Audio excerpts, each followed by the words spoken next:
and welcome back to Installation 00, and today we continue with the Mythos series and pick up where we left off, the blood of brothers. After the breaking of the Covenant, the Sangheili hero known as Thel 'Vadam returned home, bearing the title and armour of the Arbiter. Once considered a mark of shame, now worn as a badge of honour. During the course of the Great Schism, minor conflicts had raged across parts of Sanghelios, but the real turmoil was social, political, and religious. The Covenant's sudden end, and the revelation of the Foreigner's true nature, created a dangerous vacuum of government and cultural identity.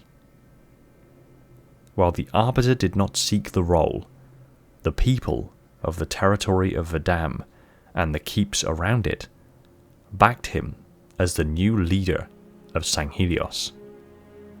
Other sects opposed him, and conflicts broke out as local leaders vied for power. Some of these cited religious beliefs, still persuaded by the tenets of the Covenant. Others acted out of hatred of the Arbiter's alliance with humanity, and others simply wanted to make a name for their own clan. This conflict eventually escalated into a civil war which would last years and span not only Sanghelios, but other worlds as well.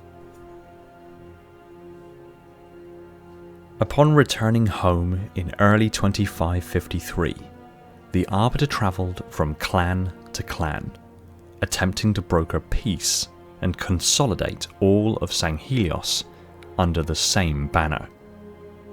These efforts were abruptly halted when the state of Vadam was targeted by the servants of the Abiding Truth. Led by Avu Med-Telkam, the siege at Kolar in March of 2553 was the first of a number of assaults on the Arbiter and those who supported him.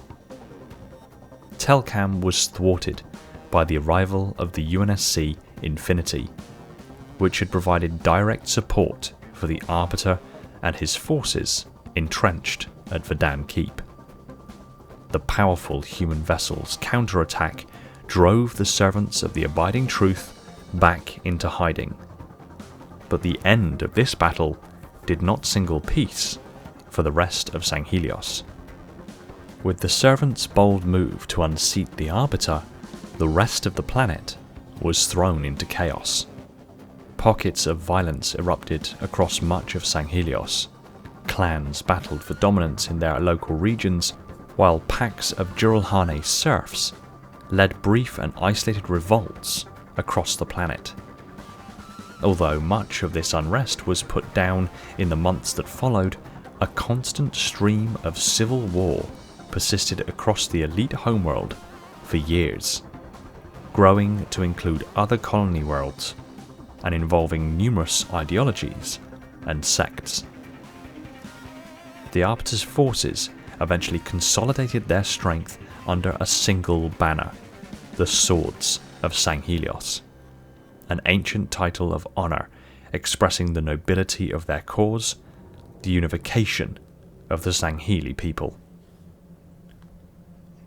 The effort of the Swords faced a severe threat from yet another movement, hidden on the remote colony of Hesturos. Led by Julam Dama, who had once operated within the servants of the Abiding Truth, this new force rekindled the war forges of old. Gathering lost weapons and ships, both Kigyar and Ungoi joined what would now seem as a reforming covenant, hoping to awaken an ancient foreigner from his slumber. Though it would be years before that hope would be realised, the Didact's return would threaten not only humanity, but the Sangheili as well. When an automated distress signal was triggered on the world of Spartan-III, a number of Foreigner line installations activated, a network of machines once designed to stop the flood. On the independent human colony of Gao, the fauna ancilla Intrepid Eye was suddenly awakened from her hibernation and forced to assess the state of her own facility. Intrepid Eye's activities led to an earthquake and the release of Rome's Alone, a life worker Huragok capable of repairing living creatures. Humans visiting the Montero caves on Gao began experiencing mysterious healings caused by the Huragok. But with the caves now teeming with humans in search of medical miracles, Intrepid Eye was forced to kill those who interfered with her work, creating a string of unexplained murders. Gao authorities sent Special Inspector Vita Lopez and her team to solve these crimes. The UNSC, meanwhile, had also detected the distress signal and deployed the 717th Xenomaterials Exploitation Battalion to Gao to investigate and eventually target the Ancilla for capture. Amid much political controversy, due to the colony's strong resistance to the UEG, its president reluctantly agreed to the battalion's presence on Gao, but when the murders began to occur, many suspected that the UNSC battalion was involved. Though UNSC's true purpose was highly classified, Arlo Castile of the Gao Ministry of Protection, who despised Earth's government, became aware of the battalion's goal and planned to take advantage of the situation in order to seize control of the colony's government. Secretly plotting with the Jiralhane terrorist group called the Keepers of the One Freedom, he pitted the alien force against the UNSC battalion in a fight to secure the foreigner AI for himself. Meanwhile, Lopez's murder investigation turned up clues pointing to the center of the battalion's security force, the Spartans of Blue Team. Led by Frederick 104, Blue Team included Spartan-II's Kelly 087 and Linda 058, as well as Spartan-III's Tom B292, Lucy B091, Ash G099, Olivia G291, and Mark G313. When the investigation took Lopez deep into the cave system, she accompanied Fred as part of his team. After a brief engagement with Intrepid and the AI's drone defenses, the Ancilla was eventually captured by the Spartans. Emerging from underground, however, the group discovered that a battle had broken out between the UNSC battalion and the Keepers within the nearby town of Wendoza. Although UNSC forces managed to stave off the Keepers' vicious attack, Castile, having by now seized control of the Gao government, sent local military to destroy what remained of the battalion. The Spartans and Lopez, who had now come to realize that Intrepid was responsible for the murders, escaped the Gao attack with the Ancilla in their possession. Before leaving, Blue Team managed to completely destroy the line installation, severing Castile's ability to use the foreigner technology to his advantage. Lopez's cooperation with the Spartans alienated her from Gao's government, which she now realized was corrupt. During the Spartans' extraction, Seren Osman offered Veta an opportunity to join Oni, which she accepted. Despite a harried and costly escape by UNSC forces, the battalion had managed to secure Intrepid Eye for research, though at the cost of continued hostility from Gao's government. The bloody battle on the colony of Gao was an object lesson for the UNSC about the risks of dealing with independent colonies that harboured hatred towards the UEG. Although the battalion managed to secure the foreigner Ancilla they had targeted, they did so at a cost.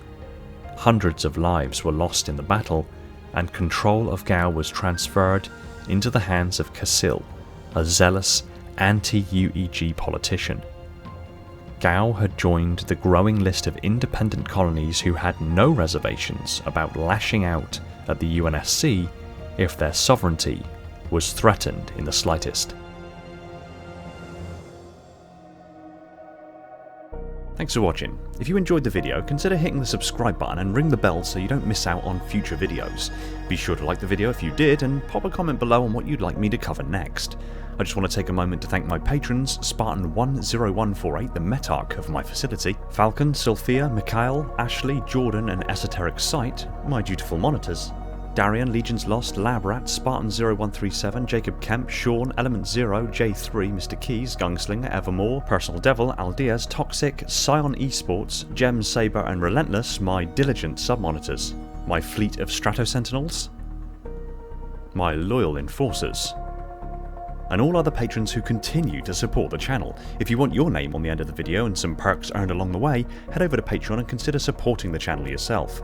Big shout out to my Tier 0 Transcendent YouTube members, Spartan-137, Jacob Kemp, Talia, Fenrir, Bornstella, Jimbo and Balaz, and all the other YouTube members keeping my installation running on that glorious vacuum energy, with a special mention to the Accursed Hunter. Shout out to John due to the mathematical formula used to determine the area within a pentadodecahedron. Oh, and Lena because that sandwich. And remember, there are tons of ways to support the channel and keep my installation pumping out content at a breakneck speed. Much love to you all, take it easy everyone, and find peace in the domain.